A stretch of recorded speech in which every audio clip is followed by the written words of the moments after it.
Thank you for watching the video today. On today's video, I want to share with you the unfinished story of how we were able to put our hands on the freak. It's a story full of ups and downs, and quite honestly, it wouldn't have happened if it wasn't for an outside source. Enjoy the video. That's pretty cool. Yeah, that's amazing deer right there. It's an amazing thing. The freak was one of my most beloved bucks that I've ever gone after. I watched that deer grow from a very early age, and I finally decided at 5.5 years old, this is the year I'm going to go after him.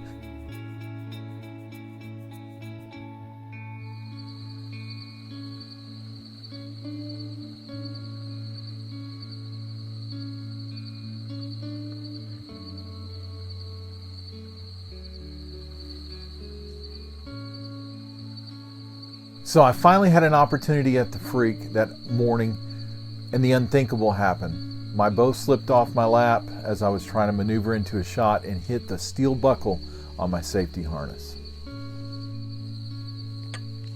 Absolutely blew it this morning. So I felt like my best opportunity was to lay low the next hunt, so that next morning I elected not to hunt, fearing that he would come in early, I would booger him up, and my chances would be off. So here I am, the evening. I've taken some branches and hung them up above my head to try to break my silhouette, and I'm here to hunt. I heard him hit so hard. I mean, I thought I'd wait till the morning, but he hit so hard. And then after seeing the video, it's the sickest part of it. You come out here and we found the arrow, we found one speck of blood, and that's it.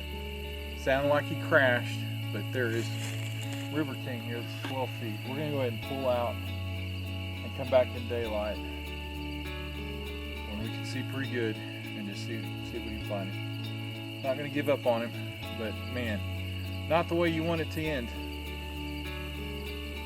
Be continued. As we were looking for this deer, trying to recover this deer, my emotions were pretty low. After looking at the video, I understood how far forward I shot that buck. I did feel like the arrow went through and hit that shoulder blade on the offset side, but I didn't believe I was going to have enough vitals, and I was really just kind of dealing with this. You know, initially when I saw that I hit this deer, I thought, oh, I hit him good, he crashed, he went down. But in reality, he was just running through the brush. And we found the arrow there, a speck of blood, and I was just depleted. I continued to look for quite a while and at length, and was not going to take another deer because that was my tag. And I prayed. I knew that if I was going to find this deer now at this point, it was going to have to come from an outside source. And it did.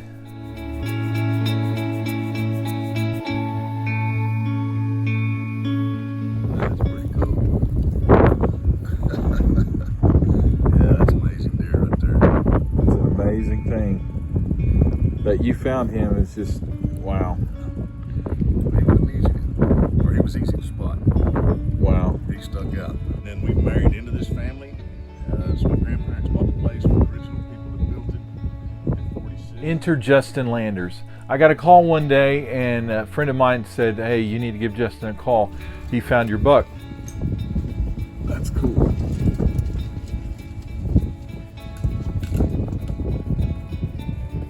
Rolling out of Miami. Anyways, I loaded it there and they brought it over. Wow. Crossing on the creek, brought it over on wagons. That was part about the whole place here. And I was so excited. Not that I was going to get the buck back, but just to have closure. I thought, man, we're going to finally end this story. I'm going to get to maybe lay my hands on him and wish Justin the best. Wow, this is awesome. Look at those owls right there. Don't step out there too far. You don't know how far. Can you see those owls? Can you see the owls? Yeah. Is that what you're going to show us? That is cool. Just the old bluff.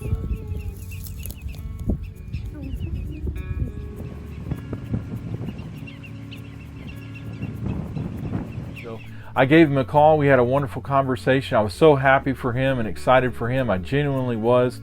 I was so glad he found the freak. I mean, the anguish that I had inside was gone. I just felt so good. But in the event of the conversation, Justin said, "Mike, I want you to have the buck." I was like, I can't take the buck. He said, "No, I want you to have the buck. And I would expect you to do the same thing if I were in your shoes."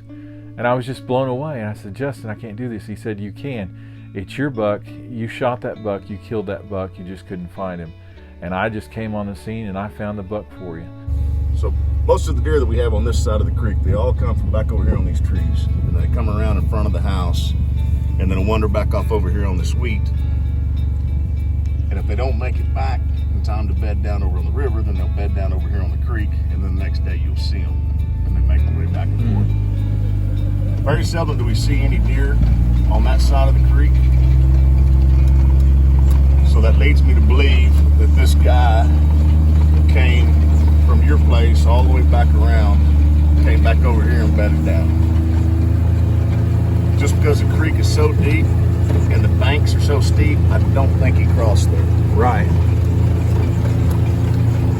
He was on this side of the creek though? We're going right here where he is.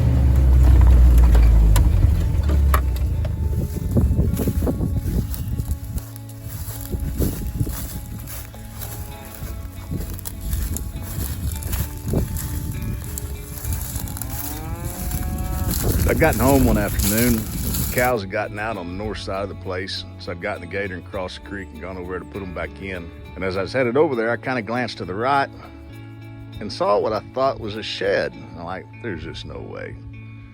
So I went over there and got them back in, fixed the fence. A couple hours later, I thought, man, I'll go back over and see what that was. Probably a branch or something. And I drive back around there to it and I walk up on it.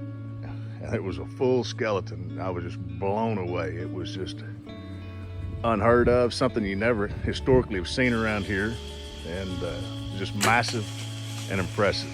And I'm glad I found him. Look at this. You see that?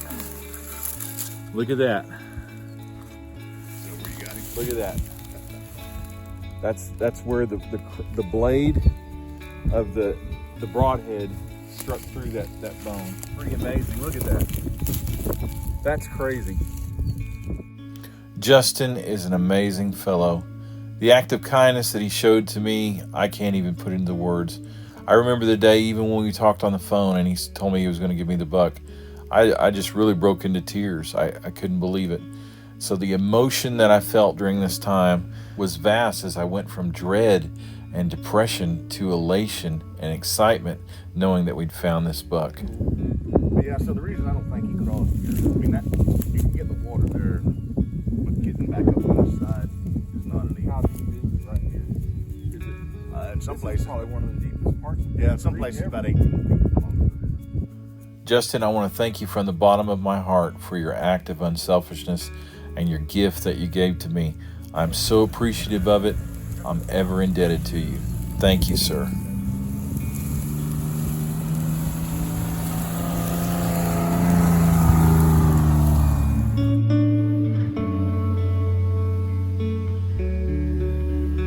I mean, it was amazing. So Justin is a really awesome guy, OSU alumni grad. He leads up the OSU pride down in our area, and just a wonderful guy.